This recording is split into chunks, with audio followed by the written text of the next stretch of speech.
Betul, Bang. Sebelum masuk ke Sigma diklat dulu nggak? Diklat. Ada pelatihan dulu nggak? Ada pelatihan. Berapa lama? Ada yang sebelum, kemudian setelah itu melaksanakan pelatihan. Ada seminggu? Maksudnya jadi masa training itu ada seminggu? Ada. Sebulan? Sebulan lah. Sebulan. 3 bulan. Ya, terus setelah kerja di Sigma, setelah kerja di perusahaan itu, kemudian beberapa waktu kemudian berhenti belajarnya atau ada pelatihan lagi? Terus ada pelatihan-pelatihan lagi. Belum termasuk rapat, belum termasuk briefing. Belum. Begitu kan? Betul. Untuk jadi polisi belajar dulu nggak? Belajar. Iya. Untuk jadi tentara belajar dulu nggak? Belajar. Untuk jadi dokter belajar dulu nggak? Belajar. Untuk nyetir mobil belajar dulu nggak? Harus. Untuk ngurus hewan supaya hewan itu produktif, tidak kena penyakit belajar dulu nggak? Harus. Untuk belajar. ngurus tanaman itu belajar dulu nggak? Harus. Kenapa untuk ngurus manusia nggak mau belajar? Mm-mm. Ente mau jadi ayah? Betul, Bang.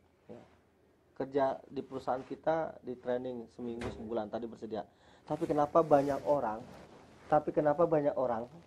tidak bersedia meluangkan waktu cuman beberapa hari untuk belajar parenting, ngurusin anaknya, ngurusin makhluk hidup, ngurus hewan, tanaman aja ya belajar. Orang harus belajar. Kenapa untuk ngurus anak yang katanya adalah perwujudan cinta kita, kenapa nggak mau belajar? Kalau kita tidak belajar, yang pertama kita bisa celaka. Ya, mungkin anak kita sukses tapi bisa celaka. Ada nggak orang di sekitar kita sukses kaya raya tapi kelakuannya nyebelin? Banyak. Misalnya, ini sinum sumakru, siapa yang punya anak perempuan? Bilang. Saya siapa? Ya, punya anak perempuan. Punya. Suaminya kaya raya, lulusan S3 di universitas luar negeri. Saya pernah dapat aduan ini. Suami saya itu kaya raya, sukses, tapi menikah dengannya membuat saya tersiksa. Ya, karena saya dianggap tidak bisa mengikuti ritme dia. Saya dianggap bodoh, down dan seterusnya. Dengan segala kekayaan dan tingginya pendidikan, harusnya orang-orang yang kita candai lebih bahagia dong. Betul? Betul.